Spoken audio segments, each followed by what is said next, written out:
Hello' everyone, কি খবৰ? আশা কৰোঁ সকলোৰে ভাল। মই তোমালোকৰ লগত ক্লাছ 9ৰ 15টা ৰিপিটেড MCQ ডিছকাছ কৰি দিছোঁ। এইকেইটা কুৱেশ্যনছ বহুত ইম্পৰ্টেণ্ট হয়। এইকেইটা চাই যাবা, বেনিফিচিয়েল হ'ব তোমালোকৰ কাৰণে। হ'ল, চ' বেছি দেৰি নকৰোঁ, 15 মিনিটত যিহেতু 15টা কুৱেশ্যনছ কৰিম, ষ্টাৰ্ট কৰোঁ। চ' ফাৰ্ষ্ট কুৱেশ্যনটো হ'ল কি দিছে যে SI এককত কি কৰিব দিছে, পানীৰ উতলাংক কিমান সুধিছে, হয়নে? মনত ৰাখিবা, কেলভিনত পানীৰ যোনটো উতলাংক হয় 373 কেলভিন।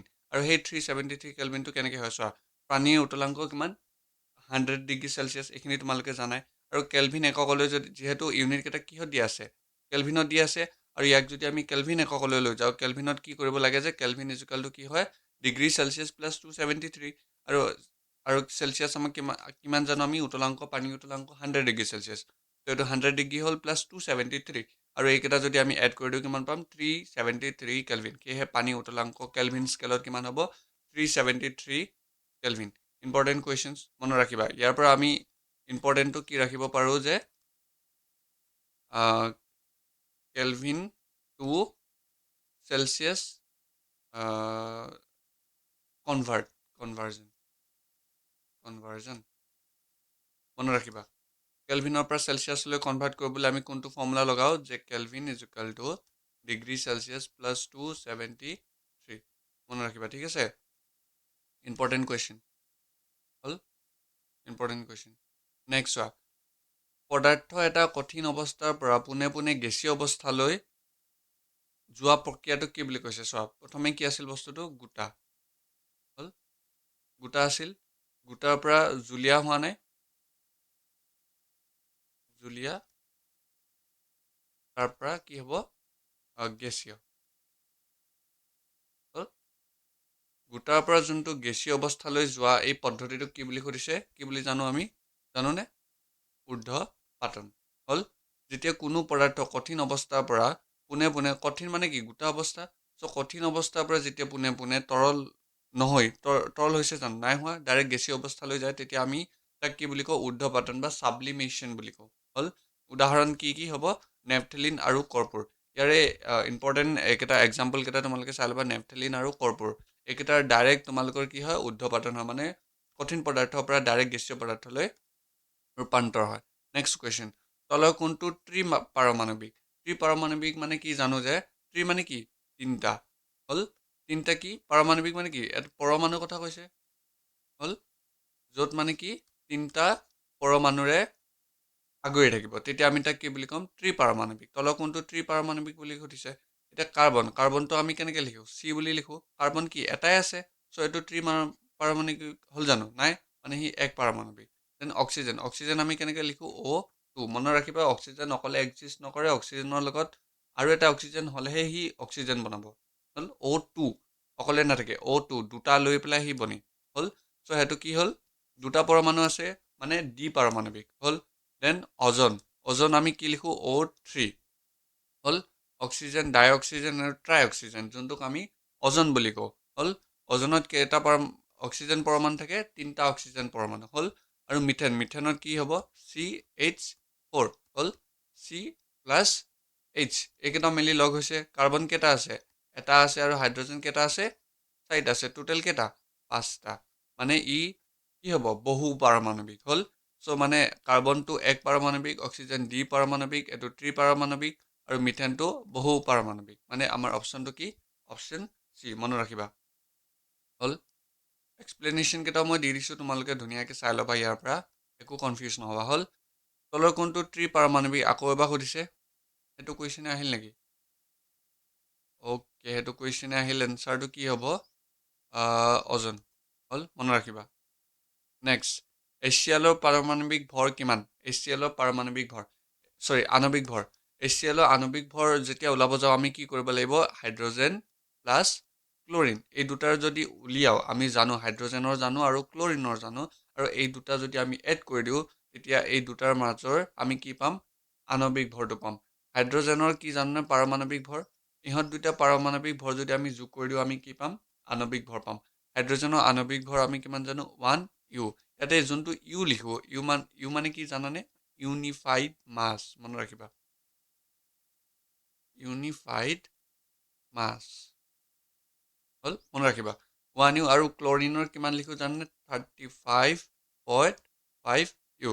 তোমালোকে ক্লাছ 9ৰ পৰা এতিয়া ক্লাছ 10 যাবা হয়নে? ক্লাছ 9ৰ পৰা ক্লাছ 10 তোমালোকে যেতিয়া যাবা তোমালোকে কি মনত ৰাখিব লাগিব যে তোমালোকৰ মৌল পৰ্যাবৃত্তৰ যোনখন তালিকা আছে তালিকাৰ 1ৰ পৰা তোমালোকে 20লৈ মানে হাইড্ৰজেনৰ পৰা ক'লৈ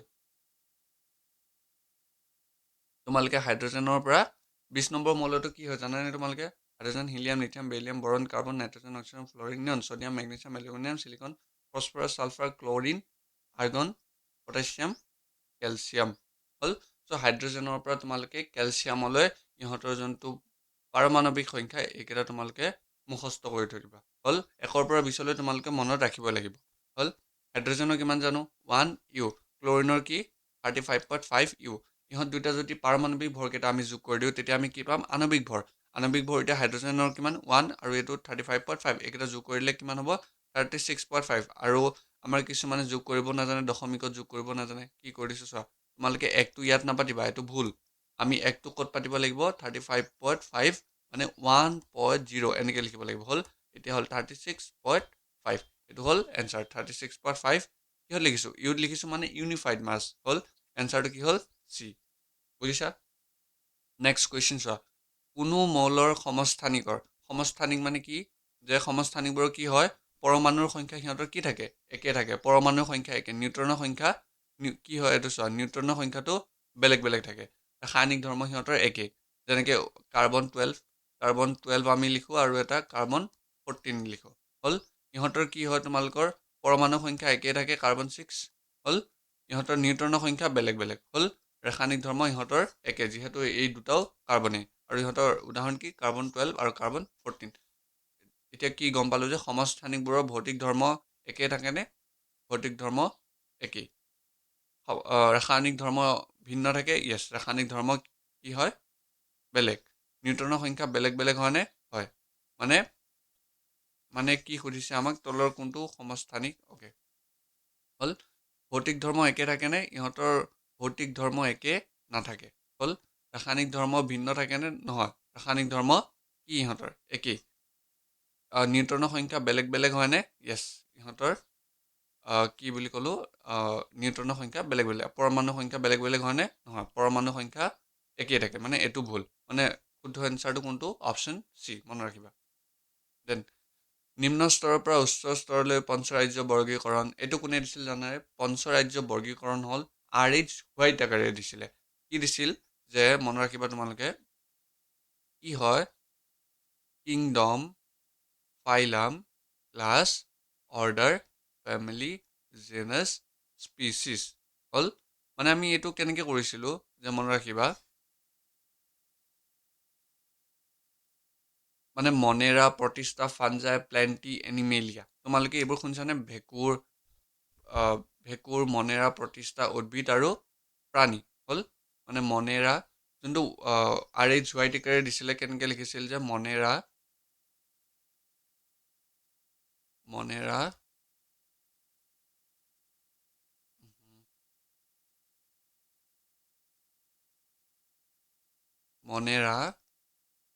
মনেৰা আটাইতকৈ সৰু বেক্টেৰিয়াবোৰ আহে, ঠিক আছে। মনেৰা তাৰপিছত কি আহে প্ৰতিষ্ঠা, তাৰপিছত কি আহে ফাঞ্জাই মানে কি ভেঁকুৰ, প্লেণ্টি মানে উদ্ভিদ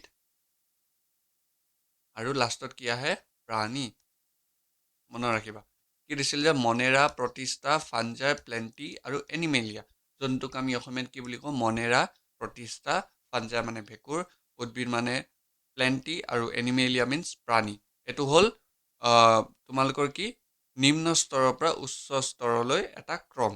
কি হ'ব মনেৰা কি আছে প্ৰথমে মনেৰা, মনত ৰাখিবা এইটো তোমালোকে ক্লাছ 10ত আহিলে আকৌ লাগিব। মনেৰা প্ৰথমে কোনটো আছে মনেৰা ইয়াত আছে মানে অপশ্যন বি, অপশ্যন এ আৰু অপশ্যন ডি,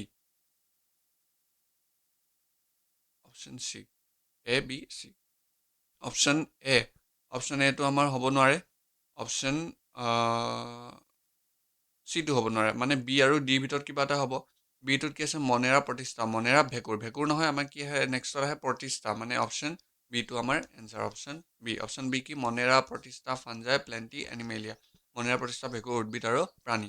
এইটো হ'ল নিম্ন স্তৰৰ পৰা উচ্চ স্তৰলৈ যোনটো বৰ্গীকৰণ মানে ক্লাছিফিকেশ্যন হ'ল নেক্সট কুৱেশ্যন চোৱা নেক্সট কুৱেশ্যন কি আছে যে তলৰ কোন প্ৰকাৰৰ কলাৰ কোষসমূহ বিভাজিত হ'ব পাৰে আৰু পুনৰ বিভাজিত হ'ব পাৰে হ'ল বিভাজন হ'ব আৰু পুনৰ বিভাজনো হ'ব পাৰে কি মনত ৰাখিবা সৰল কলা হ'ব উদ্ভিদক সৰল কৰা বা মেৰিষ্টেমেটিক কলা কোষসমূহে বিভাজিত হ'ব পাৰে আৰু উদ্ভিদৰ বৃদ্ধিত সহায় কৰে স্থায়ী কলাৰ কোষবোৰে বিভাজন ক্ষমতা হেৰুৱায় মনত ৰাখিবা হ'ল নেক্সট প্ৰথমটো উক্তি কি দিছে যে পোন ৰাস্তা এটাৰে নিৰ্দিষ্ট গতিত গৈ থকা গাড়ী এখনৰ ত্বৰণ শূন্য হ'ব বুলি কৈছে চোৱা এইটো কুৱেশ্যনটো কৰিব যাওঁতে মনত ৰাখিবা চোৱা পোন ৰাস্তা একদম চিধা ৰাস্তা এটা আছে ধুনীয়াকৈ গাড়ী এখন গৈ আছে হা এইখিনিতে ধৰি লোৱা এখন গাড়ী এখন গৈ আছে কোন ৰাস্তাত কি কৈছে গাড়ী এখন গৈ আছে নিৰ্দিষ্ট গতিত গৈ আছে নিৰ্দিষ্ট গতি ধৰি লোৱা এইটো আমি ধৰিছোঁ 30 কিলোমিটাৰ পাৰ আৱাৰ হ'ল এইটোত গৈ আছে 30 কিলোমিটাৰ পাৰ আৱাৰ স্পীডত গাড়ীখন গৈ আছে এটা নিৰ্দিষ্ট গতি মানে কি ইয়াত কোনো ধৰণৰ চেঞ্জ হোৱা নাই হ'ল চেঞ্জ হোৱা নাই মানে কুৱেশ্যনটো পঢ়িব লাগিব চেঞ্জ হোৱা নাই গাড়ী এখনৰ ত্বৰণ শূন্য বুলি কৈছে হ'ল গাড়ীখনৰ যেতিয়া গাড়ীখন এটা নিম্ন স্পীডত গৈ আছে মানে নিম্ন মানে কি চৰি গাড়ীখন এটা একদম পূৰা কনষ্টেণ্ট স্পীডত গৈ আছে তাৰ কোনো ধৰণৰ কি হোৱা নাই চেঞ্জ হোৱা নাই তেতিয়া তাৰ কি বুলি কৈছে ত্বৰণ শূন্য এতিয়া তাৰ কি হ'ব ত্বৰণ মিনছ কি এক্সিলাৰেশ্যন হ'ল মনত ৰাখিবা ত্বৰণ মান কি হ'ব শূন্য যিহেতু চেঞ্জ হোৱাই নাই তো ত্বৰণ কি হ'ব শূন্য হ'ব নেক্সট ত্বৰণ হ'ল বেগৰ পৰিৱৰ্তনৰ হাৰ হয়নে বেগৰ পৰিৱৰ্তনৰ হাৰ চোৱা ত্বৰণ আমি কেনেকৈ লিখোঁ ত্বৰণ মিনছ এক্সিলাৰেশ্যন মিনছ কি ভেলচিটি ডিভাইডেড বাই টাইম এইটো কি বেগ আৰু এইটো কি সময় বেগৰ পৰিৱৰ্তনৰ কি হাৰ মানে কি এইটো ডিভাইডেড বাই মানে হৰণ চিনডাল হ'ল হাৰ মানে কি ক'লোঁ ত্বৰণ হ'ল বেগৰ পৰিৱৰ্তনৰ হাৰ ঠিক আছে বেগৰ পৰিৱৰ্তনেই হাৰ এতিয়া ত্বৰণ কিন্তু দূৰত্বৰ পৰিৱৰ্তনৰ হাৰ নহয় কিছুমান কুৱেশ্যনত তোমালোকে এনেকৈও দি দিব পাৰে যে ত্বৰণ হ'ল দূৰত্বৰ পৰিৱৰ্তনৰ হাৰ এইটো ভুল ত্বৰণ সদায় কি হয় বেগৰ পৰিৱৰ্তনৰ হাৰ মানে acceleration equal to velocity by time মানে বেগৰ পৰিৱৰ্তনৰ হাৰ আৰু কোন ৰাস্তা এটাত একদম চিধা ৰাস্তাত যেতিয়া গাড়ী এখন গৈ থাকে কোনো ধৰণৰ চেঞ্জ নহয় তেতিয়া তাৰ এক্সিলাৰেশ্যন সদায় 0 হ'ব মনত ৰাখিবা হ'ল চ' ইয়াতে আমি কি হ'ল যে উক্তিটো কি হ'ল শুদ্ধ আৰু যুক্তিটো শুদ্ধ কিন্তু এই উক্তিটোৰ শুদ্ধ ব্যাখ্যা নহয় মনত ৰাখিবা ইয়াত নিৰ্দিষ্ট গতিৰে গৈ আছে গাড়ী এখন ত্বৰণমান শূন্য হৈছে আৰু ত্বৰণ হ'ল বেগৰ পৰিৱৰ্তনৰ হাৰ কিবা ডিফাৰেঞ্চ আছে জানো নাই একো ৰিলেশ্যন নাই চ' সেইটো কাৰণে দুইটাও শুদ্ধ কিন্তু এই উক্তিটোৰ শুদ্ধ কাৰণ নহয় ইয়াত এক্সপ্লেনেশ্যনটো ব্যাখ্যাটো দি দিছে তোমালোকে চাব পাৰা নেক্সট 10 নম্বৰ কুৱেশ্যন চোৱা উক্তিটো কি দিছে যে নিউটনৰ তৃতীয় সূত্ৰটো সকলো বলৰ ক্ষেত্ৰত প্ৰযোজ্য হ'ব এতিয়া নিউটনৰ তৃতীয় সূত্ৰটো জানা তোমালোকে হ'ল যদি জানা কমেণ্টত জনাবা নিউটনৰ তৃতীয় সূত্ৰটো সকলো বলৰ ক্ষেত্ৰত প্ৰযোজ্য হয়নে সকলো বলৰ ক্ষেত্ৰত নিউটনৰ তৃতীয় সূত্ৰটো প্ৰযোজ্য নহয় মনত ৰাখিবা হ'ল আৰু নিউটনৰ তৃতীয় গতিৰ সূত্ৰটো অকল গতিশীল বস্তুৰ ক্ষেত্ৰতে হয়নে নহয় স্থিতিশীল বস্তুৰ ক্ষেত্ৰতো হ'ব হ'ল মনত ৰাখিবা হ'ল চ' দুইটাই অশুদ্ধ হ'ল কাৰণ কি ইয়াৰ ৰিজনটো দি দিছে চোৱা অশুদ্ধ কাৰণ নিউটনৰ তৃতীয় সূত্ৰটো সকলো বলৰ ক্ষেত্ৰত প্ৰযোজ্য হয় যদিও ই সদায় যুটীয়া বল হিচাপে ক্ৰিয়া কৰে মনত ৰাখিবা আৰু যুক্তিটো কি দিছে অশুদ্ধ কাৰণ নিউটনৰ তৃতীয় গতিৰ সূত্ৰটো অকল গতিশীল বস্তুৰ ক্ষেত্ৰত প্ৰযোজ্য নহয় ই স্থিৰ বস্তুৰ ক্ষেত্ৰতো প্ৰযোজ্য হয় হ'ল নেক্সট উক্তি দি দিছে নাইট্ৰজেন আৰু হাইড্ৰজেন এইবোৰ অণু বুলি দিছে হয়নে অণু কি হয় যেতিয়া অকলে থাকিব তেতিয়া অণু যেতিয়া লগ লাগি পেলাই বনিব তাক আমি কি বুলি ক'ম পৰমাণু মনত ৰাখিবা নেক্সট হাইড্ৰজেন H2O কি H2O মানে কি পানী ৱাটাৰ হ'ল এতিয়া পানীত দুটা হাইড্ৰজেন আৰু কি আছে H2O ইয়াতে কি দুটা হাইড্ৰজেন প্লাছ এটা অক্সিজেন আছে চ' অণু একাধিক পৰমাণুৰে গঠিত মনত ৰাখিবা এইটো এটা অণু ইহঁত দুটা লগ লাগি কি বনালে একাধিক পৰমাণুৰে গঠি পেলাই এটা কি হ'ব অণু হ'ব সেয়েহে দুইটা সঁচা আৰু হৈছে ইয়াৰ সঠিক ব্যাখ্যা নাইট্ৰজেন আৰু এইকেইটা কি অণু হয়নে য়েছ হ'ল আৰু অণু এটা অকল একেধৰণৰ পৰমাণুৰে গঠিত হ'ব পাৰে হ'ল মনত ৰাখিবা চ' অপশ্যন এ নেক্সট মানুহৰ শ্ৰাব্য সীমা কিমান 20 হাৰ্টজৰ পৰা 20 কিলো হাৰ্টজ মনত ৰাখিবা আৰু 20 কিলো হাৰ্টজ মানে কি 20,000 হাৰ্টজ চ' কিলো হাৰ্টজৰ 1 কিলো হাৰ্ট